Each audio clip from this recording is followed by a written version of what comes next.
Lorsqu'on parle de l'Wahhabiyya, c'est une secte fermée. C'est comme les sectes non musulmanes, fermées, étranges. Il y a des choses qui se passent bizarres dedans. C'est vraiment c'est comme la franc-maçonnerie, mais encore pire. Influencé quelque part par cette méthodologie qu'on peut retrouver chez les salafis au point de vue de la jurisprudence, c'est-à-dire suivre la parole prépondérante, mettre de côté, beaucoup plus de côté le suivi d'une école at-tamadhhub, d'une école juridique, etc. C'est une réalité. Je fréquentais des gens qui voyaient les choses de manière un peu binaire. Je me rappelle qu'à chaque fois que je rencontrais Cheikh Ayoub dans le couloir, je lui disais Mouallim, excusez-moi, est-ce que telle chose est bid'a? Donc bid'a, ça veut dire une innovation religieuse. Et en fait, chaque fois que je terminais mon cours ou avant mon cours, quand je le voyais dans le couloir, parce que c'était pas mon professeur en 3e année ni en 4e, mais plutôt en 5e et 6e année, donc je lui posais tout le temps des questions où il y avait le mot bid'a. Est-ce que ça c'est bid'a? Est-ce que ça c'est bid'a? Jusqu'à ce qu'un jour, il m'a arrêté dans le couloir et il m'a dit toi, tu fréquentes pas des bonnes personnes. Tes questions, il y a toujours le même mot, bid'a, bid'a, bid'a. Et il m'a dit, je te pose une question. Est-ce que ta fréquentation, il te parle de qiyamul layl et il te parle de dhikr? Ou est-ce que toi, tu sais parler que de bid'a? Vous parlez un petit peu d'adoration, de spiritualité et choc psychologique parce que qiyamul layl et dhikr, c'était des mots qui n'étaient pas encore dans mon vocabulaire. Wallahi, dans le Wahhabiyya, Allah Ta'ala, il est témoin. Wallahi, je n'ai jamais lâché une larme pour Allah Ta'ala pendant les 9 années dans le Wahhabiyya. Wallahi, Allah Ta'ala, il est témoin. Je me rappelle pas. Le Wahhabiyya, c'est une religion dure. Wallahi, je n'ai jamais vu une religion aussi dure que le Wahhabiyya. C'est une religion sèche, dure, elle est stérile.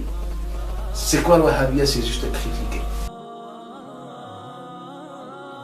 Et comme Ibn Taymiyyah est l'unité de mesure, parce que tous les problèmes viennent de là, comme il est l'unité de mesure par laquelle on va mesurer les autres, eh bien tout ce que lui a dit et que les autres, auxquels les autres se sont opposés, c'est les autres qui ont tort. Ibn Taymiyyah tout seul a raison.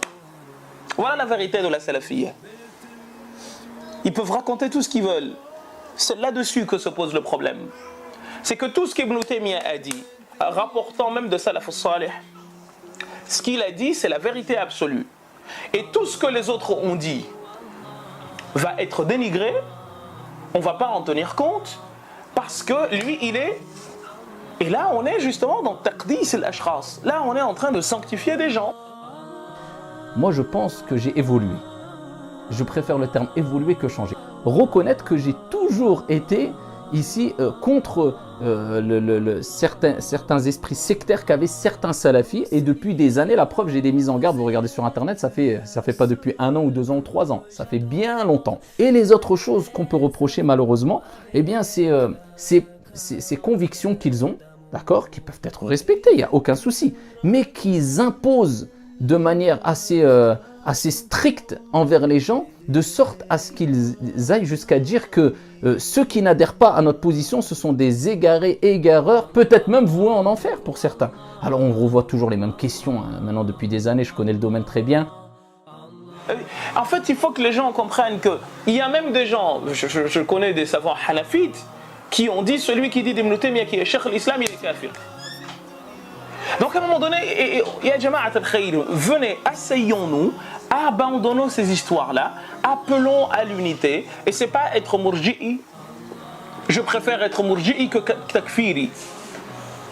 Et entre les deux, je préfère le murji'i, parce que le murji'i, lui, il s'engage pas dans un truc où il va mal se terminer. Parce que le prophète sallam a dit إذا قلت لأخيك أنت كافر فقد باء بأحدكما. Si tu dis à ton frère que tu es kafir, c'est un de vous deux qui l'est, ou toi ou lui. Donc maintenant, je vous disais que tu entends quelqu'un, là lui il a tellement joué avec le murji'a que tel cheikh l'a déclaré kafir. Mais il a joué au diable le cheikh ou je ne sais qui. J'en ai rien à cirer, lui il est Allah. Et Nasa'i il a été enterré dans un cimetière de non-musulmans parce qu'on estimait qu'il n'était pas musulman, parce qu'on estimait qu'il était shi'a. Et Tabari, et Jama'at al-Khayr. Mais le jahl, l'ignorance, l'imbécilité poussée à l'extrême. Donc lui c'est l'unité de mesure, s'il dit que je suis kafir, c'est que je suis kafir. Ma fréquentation, c'était des gens qui, quand ils parlaient de dîn, il disait Cheikh Ibn Baz a dit, Cheikh Al-Uthaymin a dit, Cheikh Fawzan, Cheikh Al-Albani, rahimallahu al-jami' wa hafidha al-ahya minhum, qu'Allah préserve les vivants parmi eux et fait miséricorde à ceux qui sont morts parmi eux. Et puis moi, en fait, quand on nous dit que c'est eux les savants, khalas, c'est eux les savants. Jusqu'à ce que j'ai vu en fait que ces savants-là eux-mêmes ont pris de la science d'autres savants qui, en fait, quand on remonte, on retrouve souvent une des écoles juridiques.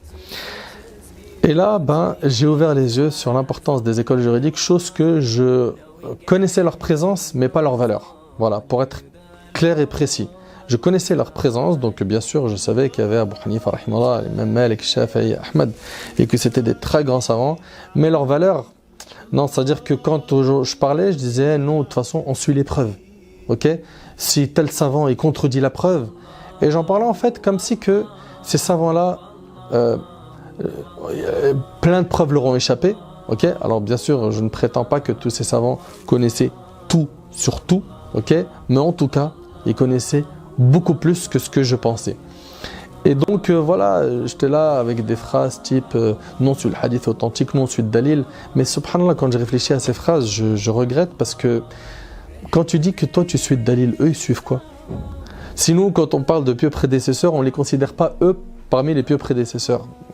Qui doit-on considérer comme les salaf salih? Moi je parle de moi, wallahi je ne connais pas quelqu'un qui était aussi fanatique, radical dans le wahhabiyya. Wallahi pour moi, celui qui préfère utiliser les dentifrices, les brosses à la brosse à dents, au lieu d'utiliser siwak, pour moi il était apostat, kafir.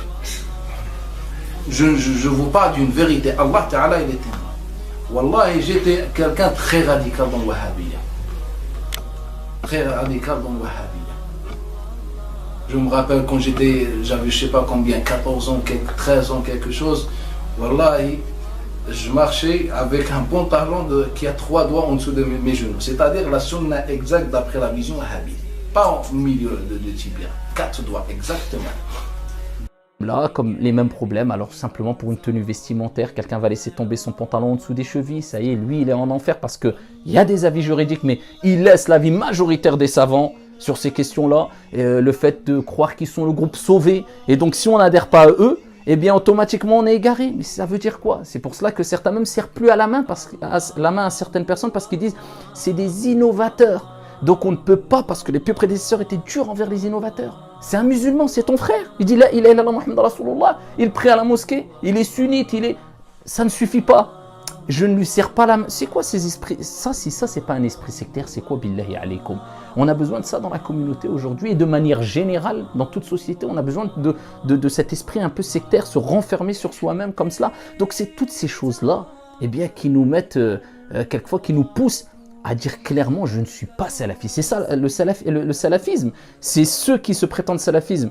C'est eux qui appliquent cela. Et bien moi je ne suis pas salafiste. Je n'adhère pas du tout à cette méthodologie-là. Et ce n'est pas la méthodologie des savants, des érudits, des gens sages qui ont marqué l'histoire.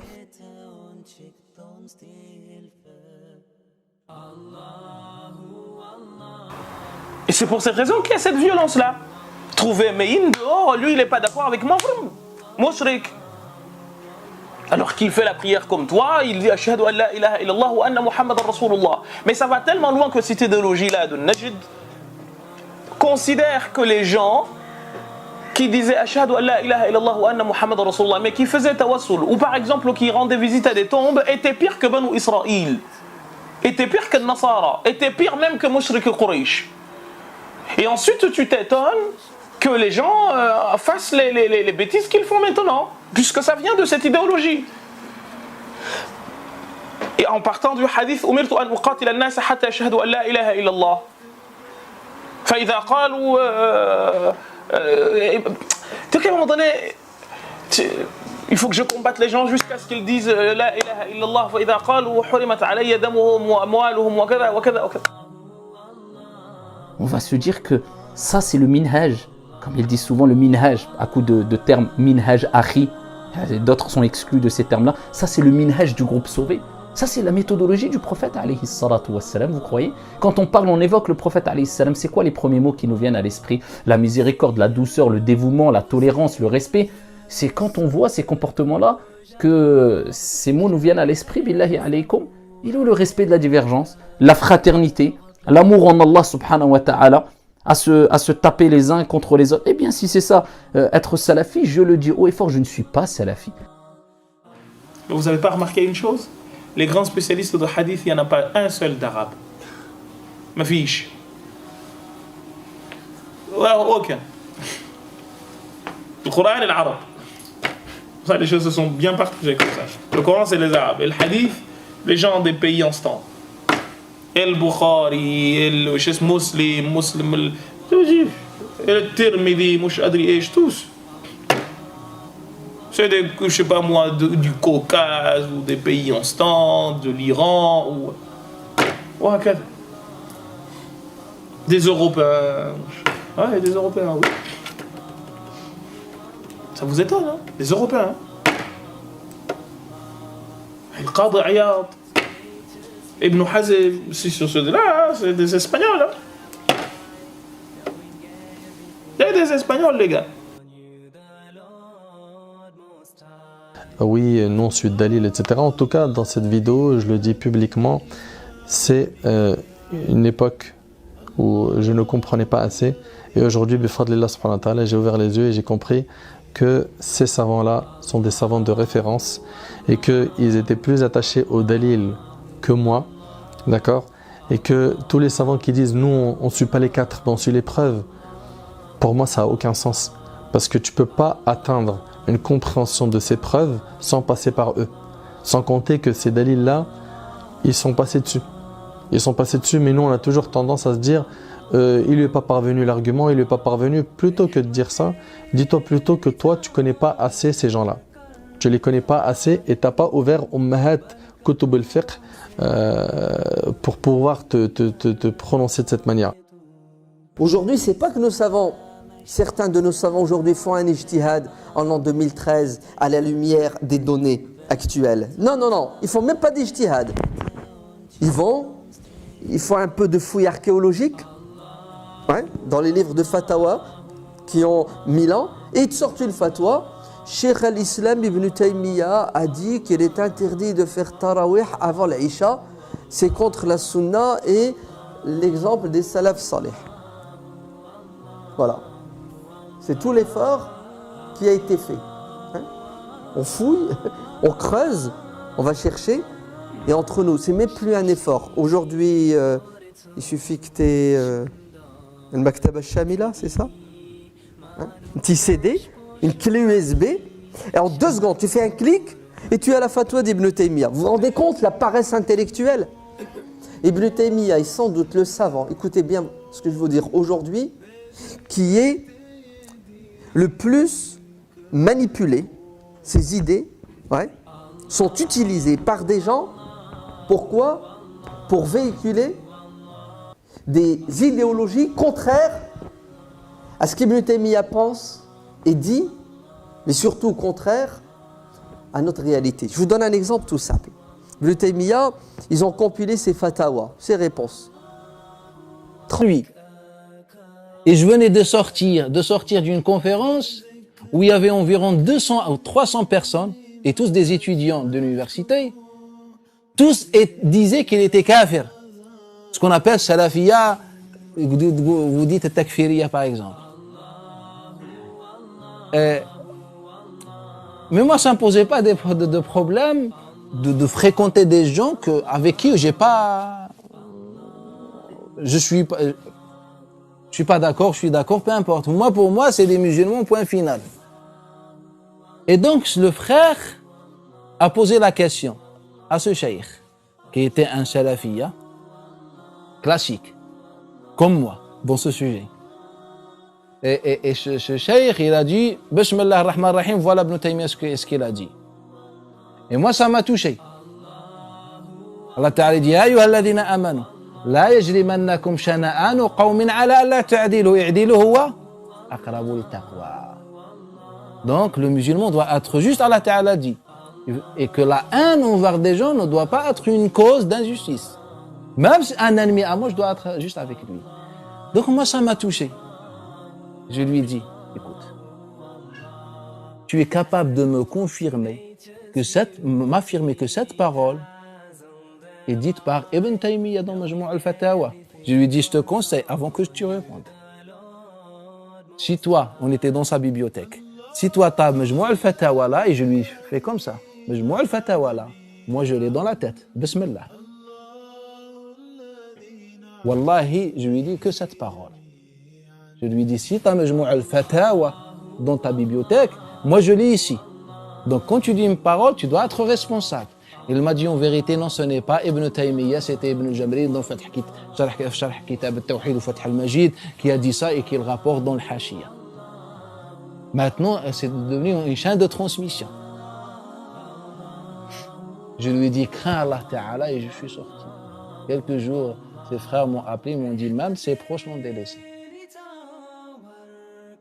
Ici, c'est vrai que avant, à une certaine époque, j'avais cette méthodologie-là parce que on avait tous ces supports qui étaient très accessibles et qui étaient beaucoup plus mis en avant que d'autres supports ou d'autres méthodologies. Donc, c'est sûr on était influencé par cette méthodologie-là. Ensuite, j'ai adhéré au tamadhhub avec conviction religieuse, alhamdulillah. Et c'est pas dû à des polémiques quelconques ou je ne sais rien. Ou je ne sais quoi.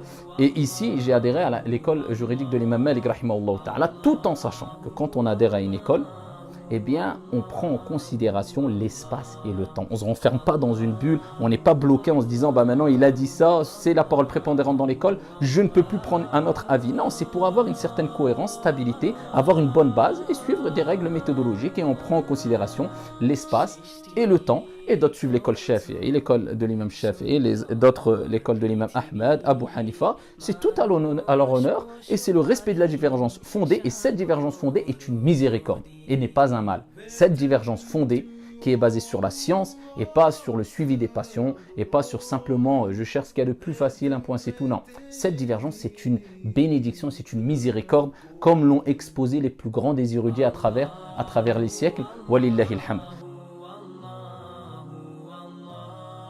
En tout cas, dans cette vidéo, je le dis publiquement, c'est une époque où je ne comprenais pas assez. Et aujourd'hui, bifadlillah subhanahu wa ta'ala, j'ai ouvert les yeux et j'ai compris que ces savants-là sont des savants de référence et qu'ils étaient plus attachés au dalil que moi, d'accord? Et que tous les savants qui disent « nous, on ne suit pas les quatre, on suit les preuves », pour moi, ça n'a aucun sens. Parce que tu ne peux pas atteindre une compréhension de ces preuves sans passer par eux. Sans compter que ces dalils-là, ils sont passés dessus. Ils sont passés dessus, mais nous, on a toujours tendance à se dire il lui est pas parvenu l'argument, il lui est pas parvenu. Plutôt que de dire ça, dis-toi plutôt que toi, tu connais pas assez ces gens-là. Tu les connais pas assez et tu n'as pas ouvert Ummahat Kutub al-Fiqh pour pouvoir te prononcer de cette manière. Quand je dis Ummahat Kutub al-Fiqh, ben, je pense aux grands livres du fiqh maliki, aux grands livres du fiqh shafi'i. Regarde, lis en profondeur ce qu'ils disent sur le sujet où tu vois une divergence, où tu n'es pas d'accord. Mais le problème, c'est comme on a une vision étroite, comme on n'a pas accès à ces bouquins, comme on n'a que la langue française, comme on n'a que quelques audios de francophones qui ne vont pas en profondeur dans ces sujets, ben on considère qu'ils ont abordé ça de manière binaire ou que c'est hyper facile à traiter. Ce n'est pas le cas, Wallah al-Azim, c'est énormément de travail qu'ils ont pu fournir. Donc par la suite, ben, j'ai adopté l'opinion ou plutôt le madhab de l'imam Malik rahimahullah. Pourquoi? Pour une raison très simple.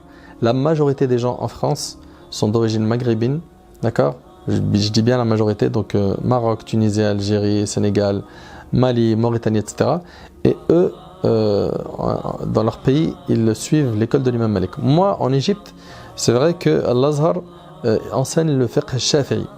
Et que je voulais étudier le fiqh shafi'i, mais en voyant la majorité des gens en France, je me suis dit vaut mieux apprendre l'école de l'imam, le madhab de l'imam Malik rahimahullah et l'enseigner, et c'est ce que je fais actuellement. Donc je l'enseigne et je continue à étudier cette école. Et alhamdulillah, Allah subhanahu wa ta'ala aujourd'hui m'a montré que ma compréhension à l'époque était binaire.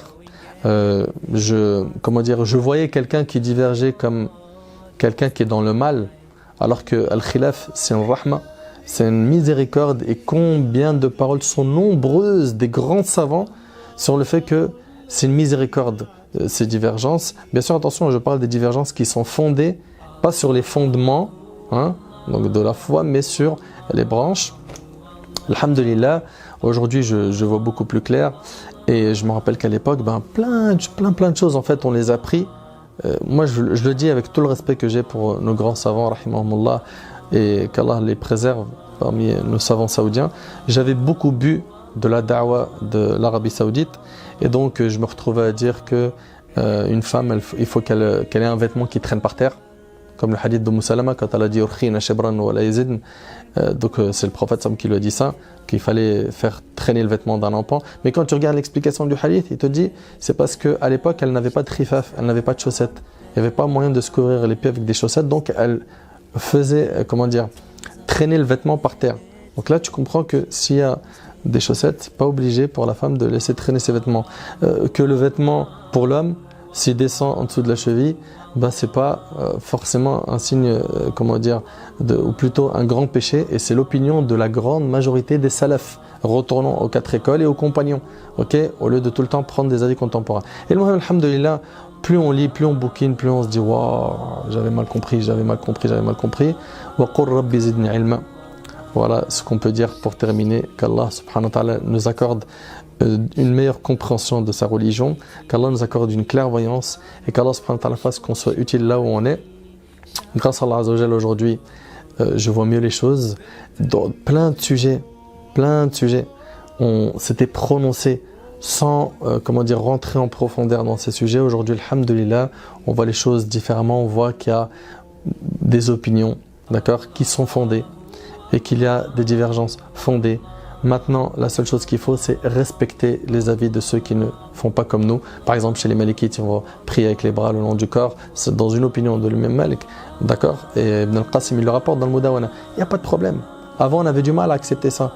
Aujourd'hui, il n'y a pas de problème, alhamdulillah, et on demande à Allah subhanahu wa ta'ala de faire que tous les jours soient des jours où on apprend plus et on pratique plus. Et Cheikh Ayoub, qu'Allah subhanahu wa ta'ala lui accorde le Firdaus, a toujours tiré le niveau vers le haut. Cet homme-là, c'est vrai que c'est un homme de l'ombre. On n'en entend pas parler dans les réseaux sociaux, médiatiquement, mais je le dis clairement, il a façonné mon éducation religieuse et c'est vraiment pour moi un père spirituel et c'est un homme de science. C'est un homme de science et je dis pas ça pour lui jeter des fleurs gratuitement. Allah subhanahu wa ta'ala, il sait ce qu'il y a dans les cœurs. C'est quelqu'un qui m'a apporté énormément et jusqu'à aujourd'hui, wallahi l'azim, c'est impressionnant ce qu'il m'apporte et je suis tout simplement, on va dire, un de ses fruits. Si aujourd'hui beaucoup de gens disent t'as suivi quelle formation religieuse, principalement c'est ce cheikh qui m'a formé sur plus de 10 ans et jusqu'à aujourd'hui on étudie encore chez lui et même Allah subhanahu wa ta'ala il m'a permis par la suite d'être directeur d'une école où il y a des centaines voire plus de 1000 élèves où on enseigne le programme de cheikh avec des professeurs qui viennent de la même école, la madrasa.